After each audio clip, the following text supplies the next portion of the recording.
Alhamdulillahirabbil alamin wassalatu wassalamu ala nabiyyina Muhammadin wa ala alihi wa ashabihi wa man tabi'ahum bi ihsanin ila yaumiddin.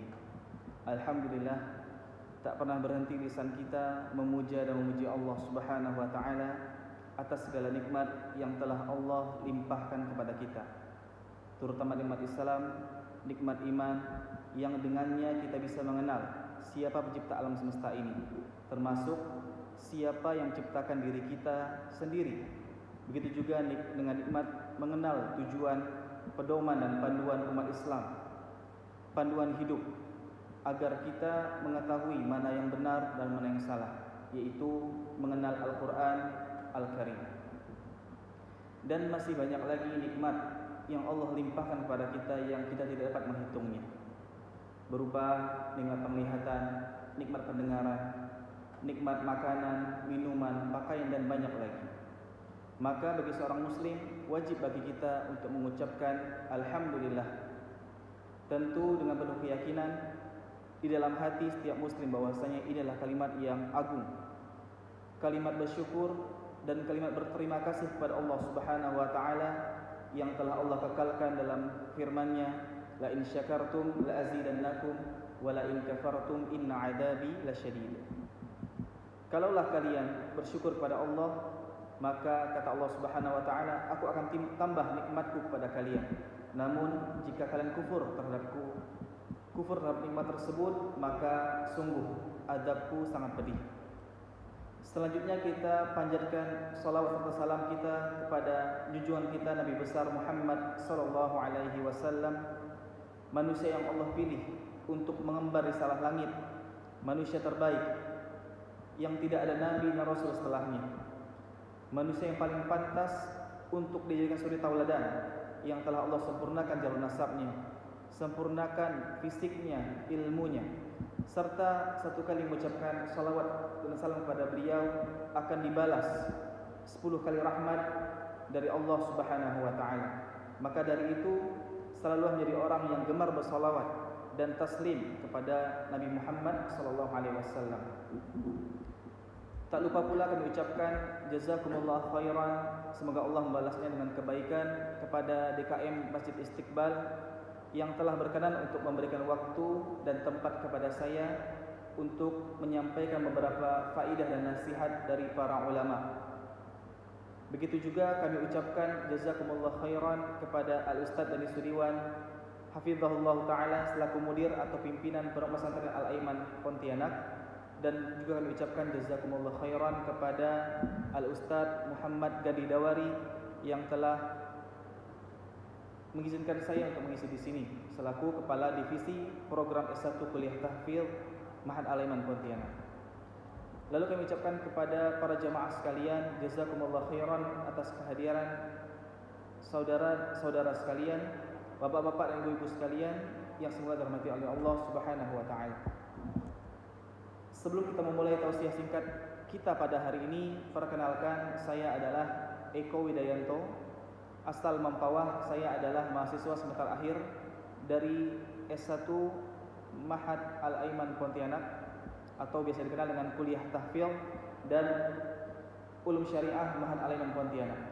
Agenda kita pada hari ini merupakan salah satu tugas akhir saya untuk menyelesaikan program studi saya di kampus tersebut. Amma ba'd, Bapak Ibu para jamaah salat maghrib berjamaah yang semoga dirahmati oleh Allah Subhanahu wa taala, di waktu malam hari yang semoga Allah berkahi ini, kita akan sama-sama membahas tafsir dari salah satu zikir yang biasa kita ucapkan pada pagi dan petang hari, yaitu zikir yang berbunyi raditu billahi rabba wa bil islami dina wa bi Muhammadin sallallahu alaihi wasallam nabiyya. Aku ridha Allah sebagai Rabbku, Islam sebagai agamaku, dan Muhammad sallallahu alaihi wasallam sebagai nabiku. Adapun keutamaan dari membaca zikir ini sangatlah banyak. Di antaranya, barang siapa yang mengucapkan zikir ini sebanyak 3 kali pada pagi dan petang hari, maka pantas baginya mendapatkan ridha dari Allah Subhanahu wa taala. Dalam sebuah hadis yang diriwayatkan oleh Tsauban radhiyallahu anhu bahwa Nabi sallallahu alaihi wasallam bersabda, Man qala hina yumsi raditu billahi rabba wa bil islami dina wa bi Muhammadin sallallahu alaihi wasallam nabiyya kana haqqan 'ala Allahi an yurdiyahu. Barang siapa yang mengucapkan pada waktu pagi, begitu juga pada waktu petang sebanyak 3 kali, aku ridha Allah sebagai Tuhanku, Muhammad Islam sebagai agamaku, dan Muhammad sebagai nabiku, maka pantas bagi Allah untuk meridhoinya. Keutamaan yang kedua, dalam hadis yang lain dinyatakan bahwa keutamaan menjadikan zikir ini menjadi zikir mutlak, yaitu zikir yang tidak terikat waktu dan tempat dan jumlah. Bisa dibaca kapanpun, dimanapun, dan berapapun jumlahnya. Maka wajib baginya mendapatkan surga. Nabi SAW bersabda, Man qala raditu billahi rabba wa bil islami dina wa bi Muhammadin SAW rasulah wajabat lahul jannah. Barang siapa yang mengucapkan aku ridha Allah sebagai Tuhanku, Islam sebagai agamaku, serta Muhammad SAW sebagai Rasulku, maka wajib baginya mendapatkan surga. Hadis riwayat Abu Dawud dari Abu Sa'id Al-Khudri radhiyallahu anhu. Dan faedah yang ketiga, orang yang mengucapkan zikir ini dengan penuh keyakinan, maka ia akan merasakan manisnya iman. Nabi SAW bersabda, "Dzaqa ta'mal iman man radiya billahi rabba wa bil islami dina wa bi Muhammadin rasulah." Telah merasakan manisnya iman orang yang ridha Allah sebagai Rabbnya, Islam sebagai agamanya, dan Muhammad SAW sebagai nabinya. Hadis riwayat Muslim nomor 34. Bapak, Ibu, para hadirin yang semoga Allah rahmati, setelah kita mengetahui keutamaan tentang zikir ini, maka selanjutnya marilah kita sama-sama membahas sedikit dari makna yang tersirat dari zikir ini. Kenapa Allah memberikan ganjaran yang begitu besar kepada orang-orang yang senantiasa istiqamah melafalkan, membaca, dan mengamalkan isi kandungan zikir ini? Tentu ada maksud tersendiri. Tentu ada hikmah yang sangat luar biasa. Pertama, karena hal ini terdapat kaidah al-jaza'u min jinsil amal. Balasan sesuai dengan perbuatan. Sehingga tatkala seseorang ridha dengan menjadikan Allah sebagai Tuhannya, maka Allah pun pada hari kiamat menjadikan ia ridha, yaitu dengan memberikan pahala yang begitu besar kepada hamba-Nya tersebut. Kedua, makna ridha terhadap sesuatu adalah qanaah, merasa cukup sehingga tidak perlu mencari lagi. Sehingga maksud dari zikir ini adalah aku tidak perlu mencari Tuhan dan sesembahan yang lain lagi selain Allah Subhanahu wa taala. Sungguh Allah semata yang pantas diibadahi, karena hanya Allah lah yang telah memberikan aku segala karunia, nikmat, dan rahmat-Nya. Dan lalu aku pun tidak perlu lagi mencari agama yang lain, karena Islam sudah cukup bagiku. Sempurna dan indah aturan-aturannya, dan aturan Islam mencakup seluruh aspek kehidupan. Dan aku ridha Muhammad SAW sebagai nabiku, yaitu maksudnya aku tunduk kepada seluruh keputusan dan pernyataannya. Semua aku yakini kebenarannya tanpa ada keraguan sedikit pun. Dan yang ketiga, 3 hal di atas merupakan pertanyaan yang akan ditanyakan di alam kubur oleh 2 malaikat, yaitu Munkar dan Nakir. Saya ulangi. 3 hal di atas, raditu billahi rabba wa bil islami dina wa bi Muhammadin sallallahu alaihi wasallam rasulah, adalah 3 hal yang akan Allah Subhanahu wa taala atau malaikat Munkar dan Nakir tanyakan di alam kubur kepada setiap dari kita. Saya dan Bapak Ibu sekalian pasti akan merasakannya. Dalam suatu hadis yang sangat panjang yang diriwayatkan oleh Al-Bara bin Azib radhiyallahu anhu, bahwasanya setiap dari kita pasti akan ditanya tentang 3 hal. Man rabbuk, siapa Tuhanmu? Yang kedua, ma dinuk, apa agamamu? Dan yang ketiga, man nabiyuk, siapa nabi yang diutus kepadamu? Khalifah kaum muslimin yang ketiga, yaitu Utsman bin Affan radhiyallahu anhu, jika melihat pekuburan maka beliau menangis sehingga membasahi jenggot beliau. Maka ditanyakan kepada beliau, "Tadhkurul jannah wan nar wa la tabki, wa tabki min hadha?" Tatkala mengingat surga dan neraka, engkau tidak menangis wahai khalifah. Lalu mengapa engkau menangis ketika melihat kuburan? Utsman radhiyallahu anhu menjawab, sesungguhnya aku pernah mendengar Rasulullah SAW bersabda, "Innal qabra awwalu manazilil akhirah." Sungguhnya liang kubur adalah awal perjalanan akhirat. Fa in naja minhu fama ba'dahu aisaru minhu. Jika seorang selamat dari siksaannya, maka perjalanan selanjutnya akan lebih mudah. Wa in lam yanju minhu fama ba'dahu ashaddu minhu. Namun, jika ia tidak selamat dari siksa kubur tersebut, maka selanjutnya akan lebih kejam lagi. Siksaan selanjutnya akan lebih kejam lagi. Bapak, Ibu jamaah salat maghrib berjamaah yang semoga dirahmati oleh Allah Subhanahu wa taala. Di kesempatan yang singkat ini, marilah kita mendalami salah satu dari penggalan kalimat zikir ini, yaitu Wabi Muhammadin sallallahu alaihi wasallam nabi, dan aku ridha Muhammad sallallahu alaihi wasallam sebagai nabiku. Sebagai seorang muslim, kita harus bahkan wajib untuk ridha kepada Nabi Muhammad sallallahu alaihi wasallam sebagai nabi kita, sebagai rasul utusan Allah Subhanahu wa taala, seorang rasul terbaik yang mengemban di salah langit, bahkan menjadi penutup para nabi dan rasul, yang dengan beliaulah Allah mengeluarkan manusia dari kegelapan menuju cahaya Islam yang terang benderang, serta mengeluarkan manusia dari bobroknya jahiliyah, bobroknya kesyirikan, kekufuran, kefasikan, kemaksiatan, menuju agama Islam yang indah, mudah, sempurna dan paripurna. Allah Subhanahu wa taala berfirman, Rasulan yatlu alaikum ayatillahi mubayyinatin liyukhrijal ladina amanu wa 'amilus salihati minadh dhulumati ilan nur.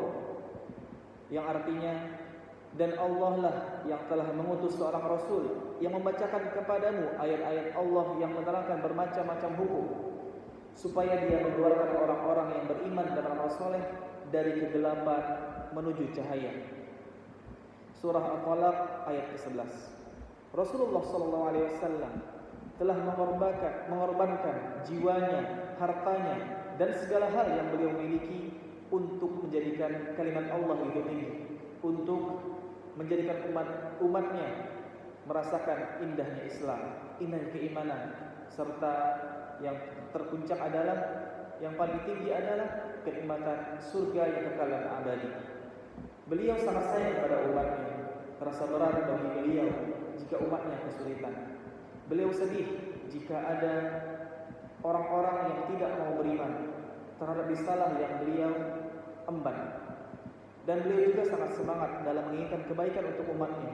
Allah Ta'ala berfirman, "Laqad ja'akum rasulun min anfusikum, azizun 'alaihi ma 'anittum, harisun 'alaikum bil mu'minina raufur rahim." Sungguh telah datang kepada kalian seorang rasul dari kaum kalian sendiri, dari golongan kalian sendiri, itu dari kalangan manusia. Berat terasa olehnya penderitaanmu, sangat menginginkan keimanan dan keselamatan bagimu, amat belas kasihan, lagi penyayang terhadap kaum mukminin. Surah At-Taubah ayat 128. Maka sudah sepantasnya bagi seorang muslim yang benar imannya kepada Allah dan hari akhir untuk beriman serta ridha kepada Muhammad SAW sebagai rasulnya. Juga merupakan kewajiban bagi kita, bagi umat muslim terutama, untuk mencintai Nabi Muhammad SAW. Bahkan seseorang baru dikatakan sempurna imannya jika kecintaannya melebihi kecintaan kepada orang tuanya, anak-anaknya, bahkan harus melebihi kecintaannya kepada dirinya sendiri. Nabi SAW bersabda, "Fawalladhi nafsi biyadihi, la yu'minu ahadukum hatta akuna ahabba ilaihi min waladihi wa walidihi wan nasi ajma'in." Demi zat yang jiwaku di tangannya, tidak sempurna iman salah seorang di antara kalian sampai kalian menjadikan aku lebih ia cintai dari anaknya, orang tuanya, serta seluruh manusia. hadis riwayat Bukhari. Serta dalam hadis lain dari Abu Hurairah radhiyallahu anhu, dari Umar bin Khattab radhiyallahu anhu, kami bersama Nabi sallallahu alaihi wasallam dan beliau dalam keadaan memegang tangan Umar bin Khattab radhiyallahu anhu. Lalu Umar berkata kepada beliau, "Wahai Rasulullah, sungguh engkau lebih aku cintai dari segala sesuatu kecuali diriku." Sungguh, kata Umar, sungguh engkau lebih aku cintai dari segala sesuatu kecuali diriku. Lalu Nabi sallallahu alaihi wasallam bersabda, "Tidak, demi zat yang jiwaku berada di tangannya, sampai aku lebih kamu cintai dari dirimu sendiri." Lalu Umar pun radhiyallahu anhu berkata, "Sekarang demi Allah, sungguh engkau lebih aku cintai dari diriku sendiri." Lalu Nabi SAW bersabda, "Sekarang wahai Umar, sekarang sudah benar wahai Umar." Hadis riwayat Bukhari. Bahkan kecintaan kita kepada Nabi SAW akan berbuah pahala yang besar. Dan puncaknya bagi orang-orang yang mencintai Nabi SAW dengan kecintaan yang benar, lagi tulus dari lubuk hatinya dan mengamalkan konsekuensinya, maka ia akan dikumpulkan bersama Nabi SAW. Karena Nabi SAW bersabda, Al-mar'u ma'a man ahabba. Seseorang akan dikumpulkan bersama dengan orang yang ia cintai selama di dunia. Seseorang akan dikumpulkan di akhirat kelak bersama dengan orang-orang yang ia cintai di akhirat kelak. Hadis riwayat Bukhari dan Muslim. Masya Allah, pahala yang begitu besar dikumpulkan bersama Nabi SAW dan para sahabatnya di surga Firdaus al-A'la, surga tertinggi yang kenikmatannya begitu luar biasa. Ma 'ainun ra'at wa la udhun sami'at wa la khatarat fi qalbi bashar, atau kama qala sallallahu alaihi wasallam, yaitu surga yang tidak pernah dilihat oleh mata, yang tidak pernah didengar oleh telinga, bahkan tidak pernah terbesit di hati seorang manusia pun. Lalu pertanyaannya, bagaimana cara kita mencintai Nabi Sallallahu Alaihi Wasallam dengan benar? Maka jawabannya adalah cara untuk mencintai Nabi Sallallahu Alaihi Wasallam dengan benar ada dengan dua hal.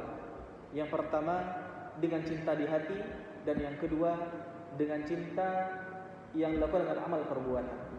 Dengan cinta di hati dapat dilakukan dengan yang pertama mengenali perangai beliau Sallallahu Alaihi Wasallam, mengenali perangai dan akhlak Nabi Sallallahu Alaihi Wasallam. Sebagaimana kata pepatah, tak kenal maka tak sayang. Maka bagaimana seseorang bisa cinta kepada Nabi Sallallahu Alaihi Wasallam sementara ia tak kenal siapa Nabi Sallallahu Alaihi Wasallam? Maka seseorang yang ingin mencintai Nabi Sallallahu Alaihi Wasallam, mencintai sesungguhnya, maka ia mau tak mau harus mengenal siapa Nabi Sallallahu Alaihi Wasallam, yaitu dengan mempelajari sirah atau perjalanan hidup beliau Sallallahu Alaihi Wasallam. Dia baca hadis-hadis Nabi Sallallahu Alaihi Wasallam. Begitu juga dia pelajari bagaimana akhlak Nabi Sallallahu Alaihi Wasallam. Kalau kita baca akhlak Nabi Sallallahu Alaihi Wasallam, kalau kita mempelajari bagaimana akhlak Nabi Sallallahu Alaihi Wasallam, maka kita akan semakin menambah cinta kita kepada Nabi Sallallahu Alaihi Wasallam. Kita akan takjub saat mengetahui bagaimana akhlak Nabi Sallallahu Alaihi Wasallam terhadap istri-istrinya, terhadap anak-anaknya, akhlak Nabi kepada para sahabatnya, kepada kawan-kawannya, terhadap musuh-musuhnya bahkan. Begitu juga akhlak Nabi kepada masyarakatnya, pembantunya, bahkan kepada budaknya.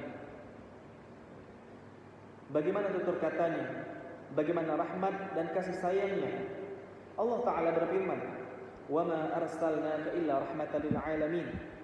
Dan tidaklah kami mengutusmu wahai Muhammad kecuali untuk menjadi rahmat bagi seluruh alam semesta.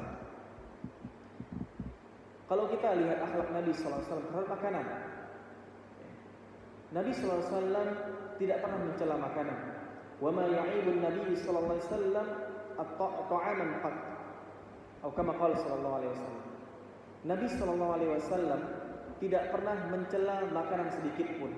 Jika beliau suka, beliau makan. Jika beliau tidak suka, maka beliau tinggalkan tanpa mencela sedikit pun. Bahkan dalam masalah ini pun, dalam masalah berurusan dengan makanan, ini adalah mukjizat tersendiri. Bagaimana akhlak Nabi SAW tidak pernah mencela makanan sedikit pun, sekalipun tidak pernah. Mustahil seseorang yang mengaku cinta kepada Nabi SAW, mustahil bagi seseorang yang mengaku cinta kepada Nabi SAW, dia tidak mengetahui bagaimana akhlak Nabi SAW. Ketahuilah bahwa seluruh umur Nabi SAW semuanya berkah. Dari lahir hingga beliau meninggal dunia, semuanya berkah dan sangat penuh dengan pelajaran, sangat penuh dengan perjuangan. Maka saat kita mempelajari akhlak Nabi SAW, kita akan semakin cinta kepada Nabi SAW. Yang kedua, yaitu dengan mengenali jasa Nabi SAW, yaitu dengan mempelajari sirah perjalanan hidup beliau. Kita akan dapati begitu besar jasa Nabi SAW kepada kita semua. Karena ada kaidah yang berbunyi, semakin besar jasa seseorang kepada kita, maka kita pun akan semakin mencintainya. Kenapa kita cinta kepada kedua orang tua kita? Hal itu karena kita mengetahui betul bahwasanya orang tua kita lah yang telah melahirkan kita, merawat kita dari masih kecil, dari masih dalam kandungan hingga dewasa seperti sekarang. Mereka bekerja susah payah, menahan lapar, menahan haus, bahkan menahan kantuk demi melihat anaknya bahagia, demi melihat anaknya sukses. Maka seberapa besarkah jasa Nabi SAW terhadap kita dan umat manusia seluruhnya? Ingatlah, jasa Nabi SAW sangatlah besar, sangatlah banyak. Dengan jasa Nabi SAW, kita dapat hidup di dunia dengan bahagia. Kita tidak seperti binatang ternak yang kerjanya makan, tidur, kawin, lalu meninggal. Begitu saja. Kita dipenuhi aturan-aturan yang sangat indah, sangat menyeluruh, dan itu semua atas jasa Nabi SAW.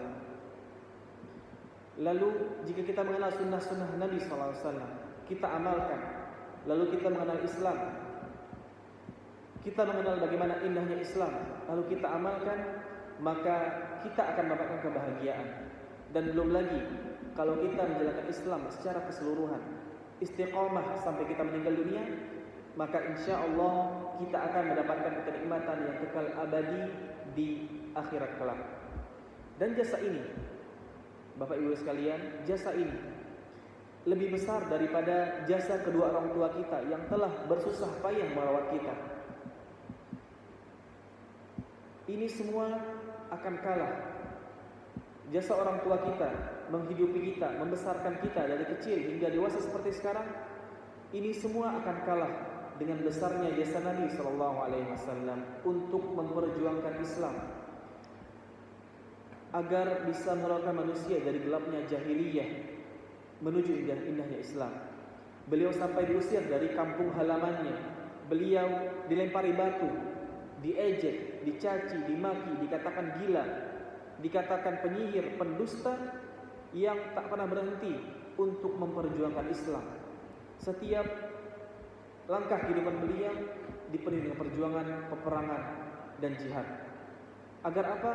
Agar umatnya bisa mengenal indahnya Islam dan merasakan kebahagiaan di dunia dan di akhirat.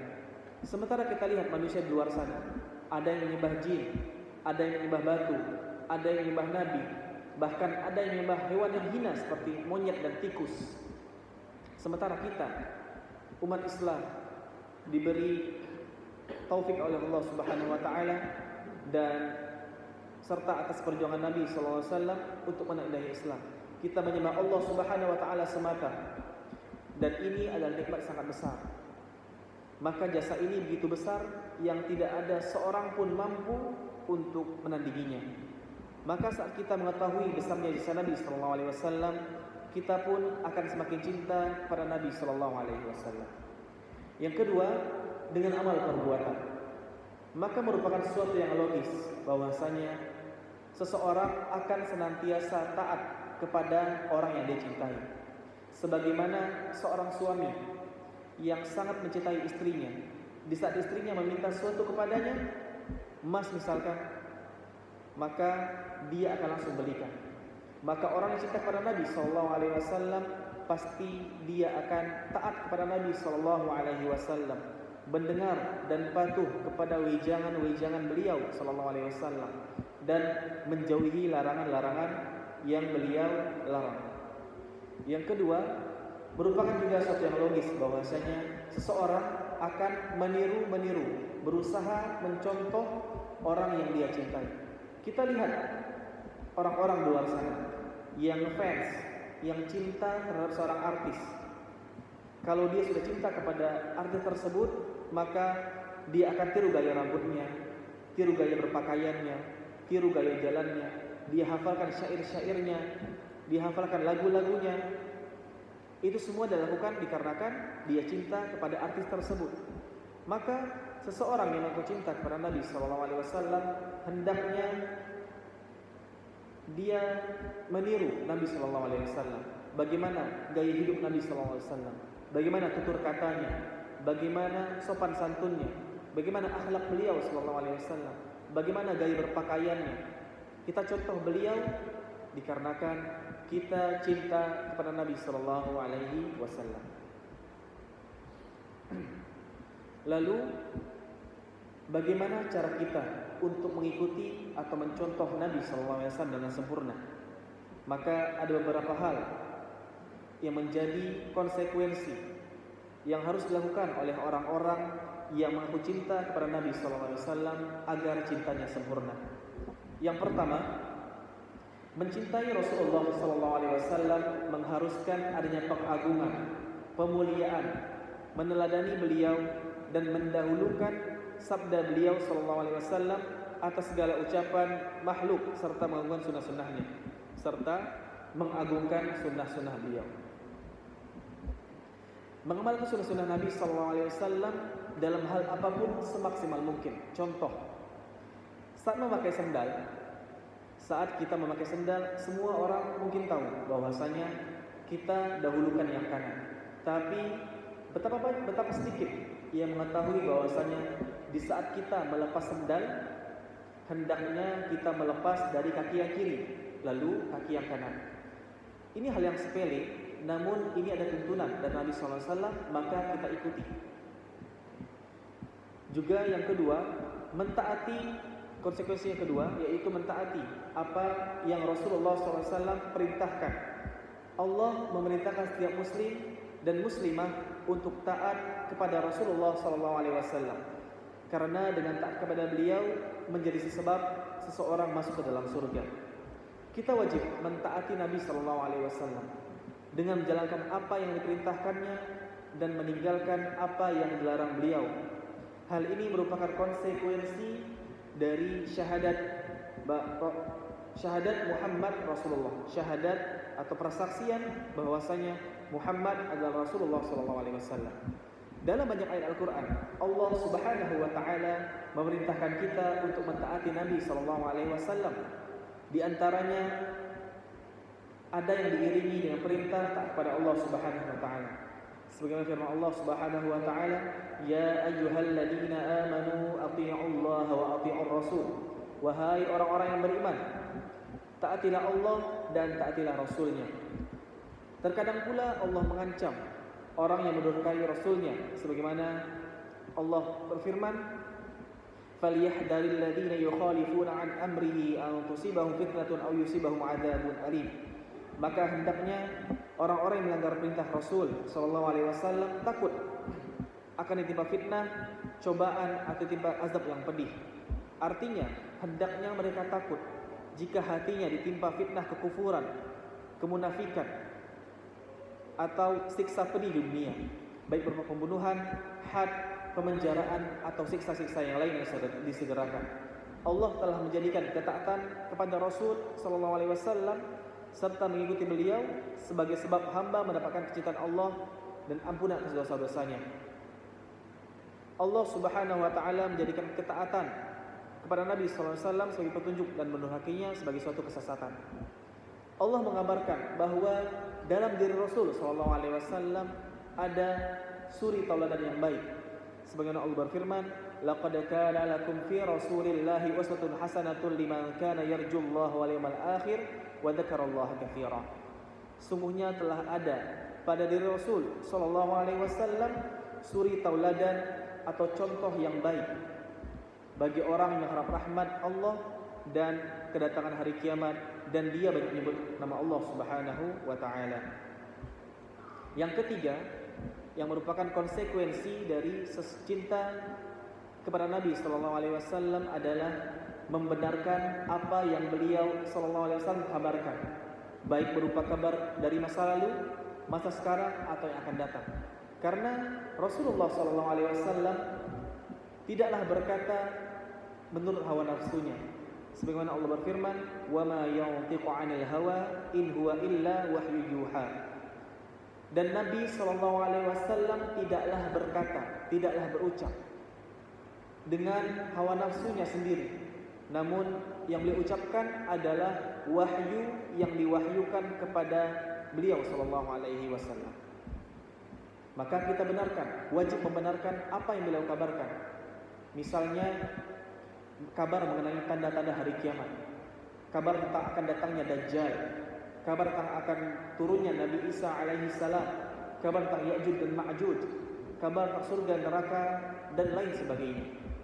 Yang keempat, yang merupakan konsekuensi dari cinta atau syahadat Nabi SAW sebagai Rasul kita, bahwasanya kita wajib menahan diri, kita wajib menjauhi apa-apa yang dilarang dan dicegah oleh beliau sallallahu alaihi wasallam.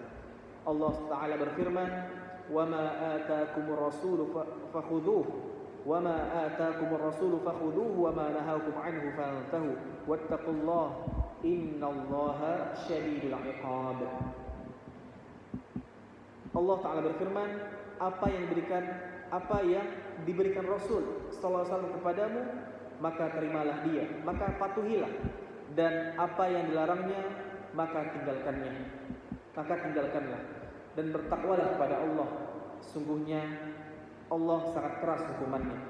Yang kelima, beribadah sesuai dengan apa yang beliau sallallahu alaihi wasallam syariatkan, atau dengan kata lain ittiba, mengikuti apa yang beliau sallallahu alaihi wasallam perintahkan.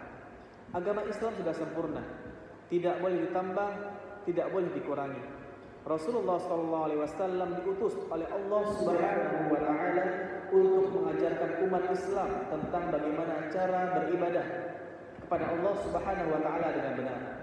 Dan beliau sallallahu alaihi wasallam telah menyampaikan semuanya. Oleh karena itu, umat Islam wajib mencontoh ittiba pada Rasulullah sallallahu alaihi wasallam tanpa mengurangi dan tanpa menambah apa-apa yang telah diajarkan oleh Rasulullah sallallahu alaihi wasallam. Ittiba kepada Rasulullah sallallahu alaihi wasallam hukumnya wajib.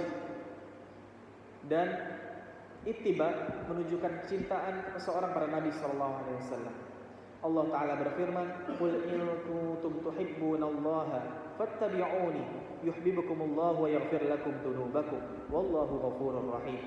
Katakanlah wahai Muhammad, jika kamu benar-benar mencintai Allah Subhanahu wa taala, maka ikutilah aku. Niscaya Allah akan mencintaimu dan mengampuni dosa-dosamu. Dan Allah Maha Pengampun lagi Maha Penyayang. Al-Imam Ibnu Katsir rahimahullah berkata, ayat ini adalah pemutus hukum bagi setiap orang yang mengaku mencintai Allah namun tidak mau menempuh jalan Rasulullah SAW. Maka orang itu dusta dalam pengakuannya tersebut, dan hingga ia mengikuti syariat dan agama yang dibawa oleh Rasulullah SAW dalam semua ucapan dan perbuatannya.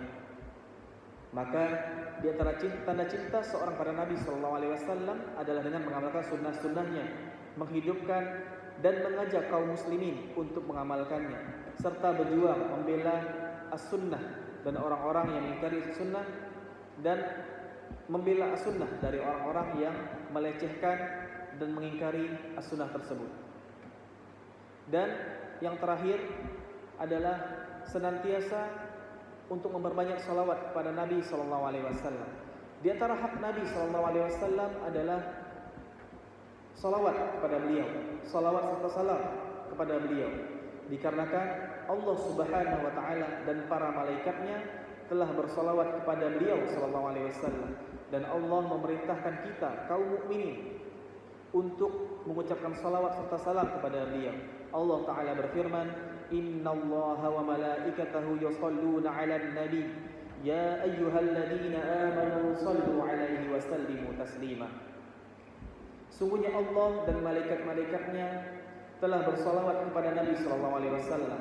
Wahai orang-orang yang beriman, bersalawatlah kalian kepada Nabi sallallahu alaihi wasallam dan ucapkanlah salam penghormatan kepadanya. Maka diriwayatkan bahwasanya makna salawat adalah pujian Allah atas beliau di hadapan para malaikatnya. Sedang salawat malaikat berarti mendoakan beliau, dan salawat umatnya berarti permohonan ampun bagi beliau sallallahu alaihi wasallam. Dalam ayat di atas Allah telah menyebutkan tentang kedudukan hamba dan rasulnya Muhammad sallallahu alaihi wasallam pada tempat yang tertinggi, bahwasanya dia subhanahu wa ta'ala, Allah subhanahu wa ta'ala memujinya di hadapan para malaikatnya yang terdekat, dan bahwa para malaikat pun mendoakan untuknya. Lalu Allah memerintahkan segenap penghuni alam ini untuk mengucapkan salawat serta salam kepada beliau sallallahu alaihi wasallam. Al-Imam Ibnu Qayyim rahimahullah menyebutkan beberapa manfaat dari mengucapkan salawat untuk Nabi sallallahu alaihi wasallam, di mana beliau menyebutkan 40 manfaat. Namun kita menyebutkan 6 di antaranya. Yang pertama, manfaat salawat yang pertama adalah salawat merupakan bentuk ketaatan kepada perintah Allah Subhanahu wa taala. Jadi di saat kita bersalawat kepada Nabi sallallahu alaihi wasallam, kita sedang mengamalkan firman Allah taala di surah Al-Ahzab tadi, "Innallaha wa malaikatahu yusholluna 'alan nabi, ya ayyuhalladzina amanu shallu 'alaihi wa sallimu taslima." Yang kedua, manfaat salawat yang kedua adalah mendapatkan 10 kali salawat dari Allah bagi yang bersalawat sekali untuk beliau sallallahu alaihi wasallam. Jadi seseorang yang bersalawat 1 kali untuk beliau sallallahu alaihi wasallam misalkan, maka akan mendapat 10 kali salawat dari Allah Subhanahu wa taala. Masya Allah, pahala yang sangat luar biasa. Yang ketiga, diharapkan dikabulkannya doa apabila doa tersebut didahului dengan salawat pada Nabi sallallahu alaihi wasallam. Yang keempat, salawat merupakan sebab mendapatkan syafaat dari Nabi sallallahu alaihi wasallam. Jika kita mengucapkan salawat diiringi dengan permohonan kepada Allah Subhanahu wa taala agar memberikan wasilah atau kedudukan yang tinggi kepada beliau sallallahu alaihi wasallam pada hari kiamat kelak. Dan ini biasanya kita lakukan di saat kita membaca doa setelah azan. Manfaat yang kelima adalah salawat merupakan sebab diampuni dosa-dosa. Dan yang terakhir, salawat merupakan sebab Nabi SAW menjawab orang yang mengucapkan salam kepadanya dimanapun ia berada. Mungkin ini saja yang dapat saya sampaikan pada kesempatan kali ini. Mohon maaf jika terdapat kesalahan, dan kesalahan tersebut murni dari saya dan dari syaitan.